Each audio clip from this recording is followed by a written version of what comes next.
这是洞穴TALK穴 EP33，我是大卫，我是 Amber。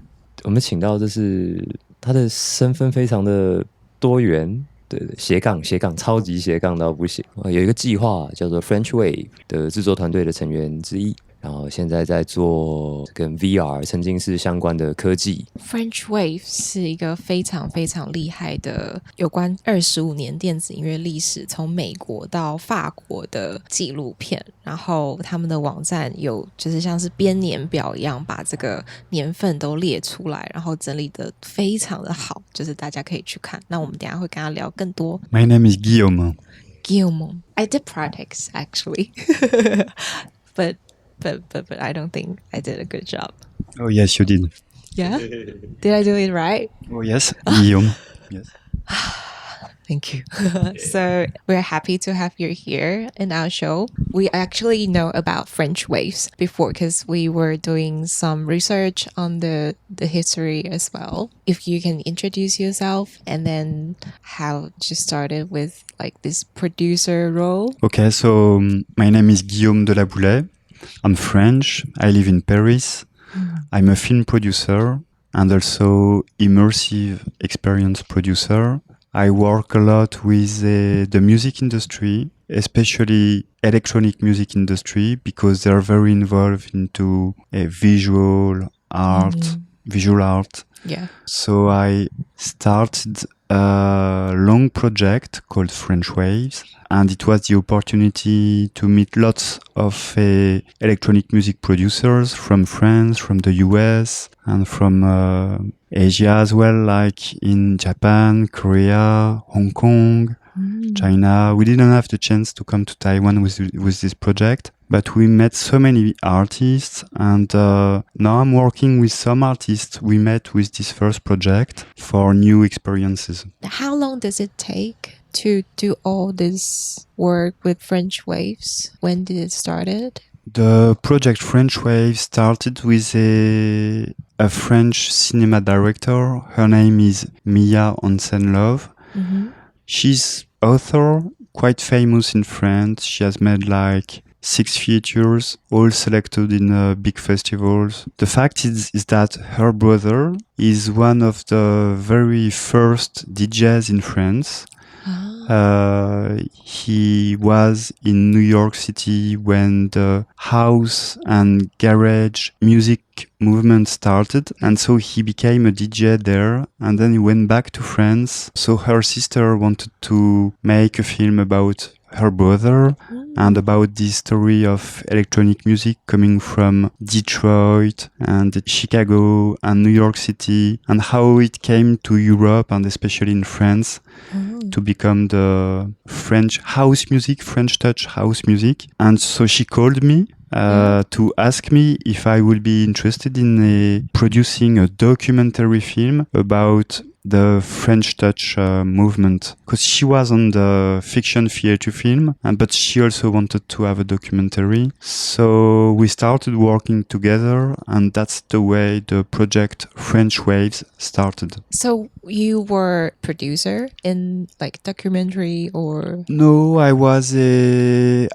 I'm a producer for cinema, documentaries, advertisements, commercials, video music, video art, immersive experiences as well. But I had no experience of producing live shows for sure.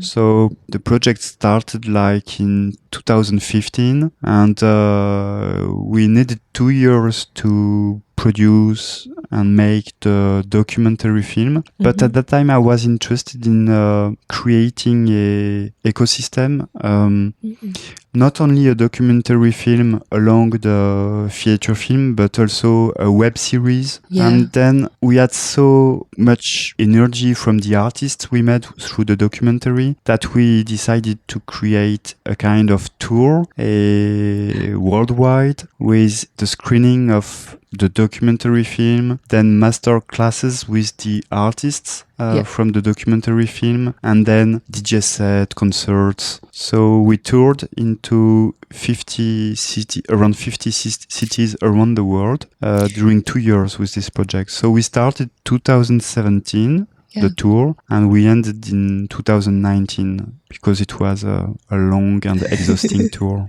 So the tour thing wasn't planted. It's like happening during the process that there's one moment and you think, oh, with all these great artists, we have to do a tour. Is it like that? Yes, exactly. And what I like is, it's always nice to go from the screen to the real life. Yes. And so that we can party all together, to create encounters. Because the history of electronic music is very do-it-yourself. Mm-hmm.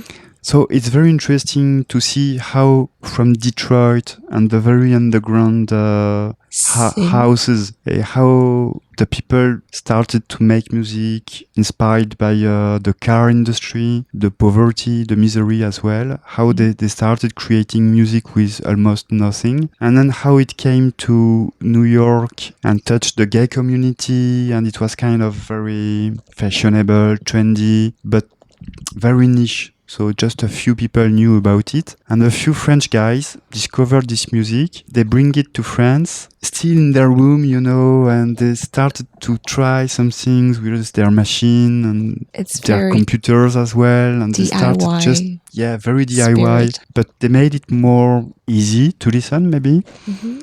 And so they started playing in 2 clubs in Paris, and it became huge in Paris. And then some people from the US noticed this movement in the French clubs and in the French raves as well, because it was also the moment when the raves were like getting 1990. big. Yeah, early 90s. Actually, I was part of these people going to the raves. So we used to listen to radio every Saturday at 8 p.m. to get the address where we should go. And then someone used to say, you can follow me, I will be your guide. Because at that time, there was no internet, Yeah. and no mobile phones. So we just got the information through the radio, and we had to rush to the meeting at a certain point in Paris. Then just follow the bus or the car, but we didn't know where we were going. So sometimes we were going to old factories, sometimes weird parkings, but sometimes it was in the forest, in caves. And the only way to find the place was to follow the guide. And when we were inside the party, it was not possible to send the address to other people because there was no mobile phone, no nothing. So you were in or you were out. So it was really something funny and special. And the parties were totally weird, really crazy parties.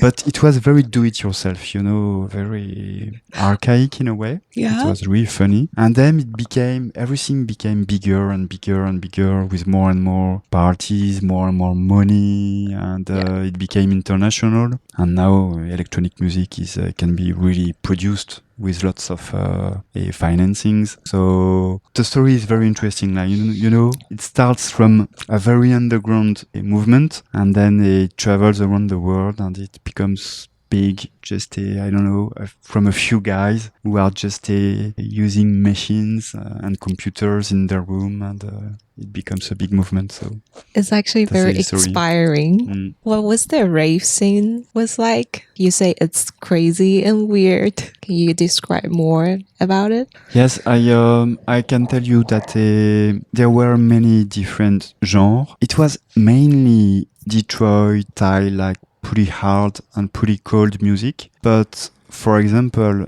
in a factory, they invited some traditional African drummers and kind of guitarists as well. So it was a mix of industrial techno sound and traditional African rhythm.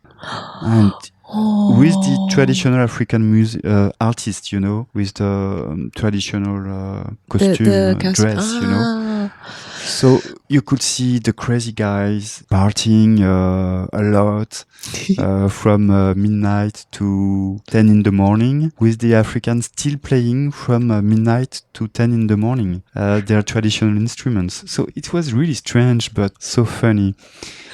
In a forest where I went, it was a mix of techno music, but with dub and the reggae beats. So it was more chill. Sometimes some people could sing, so a very different atmosphere. But it was mainly pretty hardcore, I would say. Oh. Pretty industrial globally in the raves parties. There was quite a lot of drugs as well, like ecstasy and LSD. It was part of the culture, of the experience. Even if it was, everybody was free to do what they want, but it was also something new and something that people wanted to experience, especially in the nature, in the forest or in the caves. Yeah, it was part of the experience. In clubs in Paris, it was also, so I was like 18, 19 at that time. It was also a music very open-minded to any culture. And so the clubs who decided to play electronic music, house music and techno music in Paris in the 90s were very open to gay people, black people, Arabics, people from any culture and background, rich people, poor people. It was super mixed, which was not the case in the other clubs in Paris, because at that time in the clubs in Paris, it was really hard to enter the place. You need to be super well dressed, good looking. You have to wait for 1 hour or 2 hours before entering the club. And there's kind of, there's a doorman who says, you come, But in the clubs where we could listen to electronic music, there was no filter. No boundaries. Everybody could enter. And you didn't have to buy drinks. It was super free. So that was something really new also. Wow. It's so good to hear from a person actually experienced it, because it wasn't our era and we wasn't in Europe at that time. So it's, wow. And because you were talking about drugs and ecstasy, I actually really wanted to know your opinions about it. Because I'll say a lot of people get into the electronic music dance scene because of the drug experience. But then it kind of like maybe some people use too much drugs, or actually it became a downside for the scene, and it kind of tarnished the whole, it's not music focus anymore sometimes. That's what we thought. Yes, that's right. For sure, the experience of electronic music with drug is an experience which is, it's interesting. Yeah.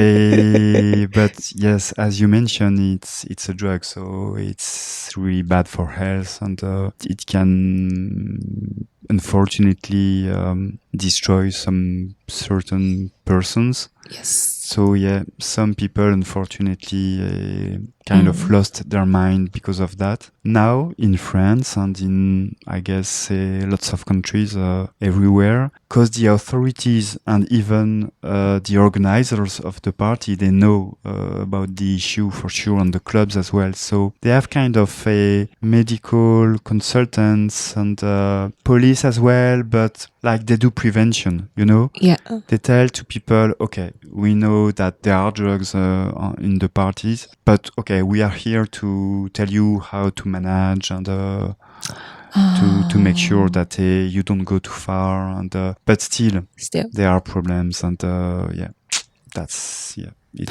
a problem. Yeah, because in Taiwan it's illegal. You can go to jail for that, which is crazy. I think it's better to educate your customer, maybe. And I have a question. I'm focusing on the music. I love the music. I love the scene. I love the dance floor and the people who come that you guys just mentioned. No boundary. And sometimes even when I went to LA, I feel safe in the dance floor because I know the scene. I know the music. I know the people. I really love this stuff. But as like I said, we are doing rave here, and sometimes I feel like I'm like promoting drugs when people see this thing. Like, oh, you guys like putting so hard music so fast, and yeah, it makes me confused. And you guys did that French wave, spreading music all around the world. How do you feel about my thought? And can you maybe give me some advice for this? I've heard that there's people think that the music we played is for the service for like using drugs and stuff, but that really isn't what we are thinking. We just like the music and the excitement. And yeah, so that's the issue that we are facing at the moment. Yeah, I think it's the same in France and I guess all over the world. I can tell you because I had this discussion with really big names from France and the US, from underground resistance, we were talking about. And I mean, those guys, they are 50 years old and they took drugs for sure. And it's part of their art and of their culture. And they are okay with that because it helped them to create the music and the universe they like. Even if they're a bit tired with that and that they say, okay, now I'm 50 and for sure drugs is not something I can do anymore because it's too tiring and dangerous for the health. It's still in their culture and they revendicate that. Like, for example, there's an artist in France called Etienne de Crécy and he's working on an exhibition, visual art exhibition, about how the experience of drugs he had helped him to create music, but also some visual piece of art that he then used for merchandising, the CDs or the vinyl, I don't know how to say in English, the visual art of everything they create along the music. And the stickers, posters, books, discs, everything. And so he's working on an exhibition and he's really working on this art exhibition like it's going to be a trip into my universe that I created thanks to LSD. Okay. I'm thinking of the new generation. They don't talk about it like the old one do. They don't mention it. And honestly, I don't know if they're on drugs or not. But I know that some people definitely don't want to be in drugs. And so they're creating music, electronic music and techno music and sometimes hardcore techno music without any drug. It's just more like their art and only art. And they're very sportive and very safe and they drink no alcohol, no drugs, no nothing. So some artists are in this position. In some clubs as well, they say no to drugs. And there's a new club near Paris, which is very interesting because they have lots of screens. So it's an immersive club. The sound is immersive, like 360, and visual also is 360. They can welcome like 1,000 people inside the music and visual art. At the entrance, it's like an airport, like the security is checking you everywhere to make sure you have no drug. So they offer a trip, very immersive trip, but they say no to drug. We give you 360 sound, 360 visual, so you don't need the drugs. That is so good. That's exactly what we wanted to do. Can I have the club name again? Yeah, it's Nexus, Nexus. We know about it actually. But I didn't know that they were drug-free club. Thank you. And because recently you and TaiwanPlus did a new movie and it's called BPM ECSTASY. And it was talking about the electronic music scene in Taiwan. Is it Taipei or Taiwan? Taipei, right? It's, to tell you the story, Taipei and Beijing. It's in Taipei and Beijing. Yeah. So at the beginning, I met a French director who loves Asia and is really expert about electronic music and metal music. And so it's like French waves in a way. He likes to observe the movements, the musical movements in the world. At the beginning, he wanted to make a film about techno music in Beijing, China, because this is the only music with no censorship, because there are no lyrics. There's no lyrics. So he said, it's weird. I know lots of, because he likes metal, he likes punk, hard rock. And he said, I have friends in Beijing and they can't be punk or rockers or rappers anymore because of the censorship.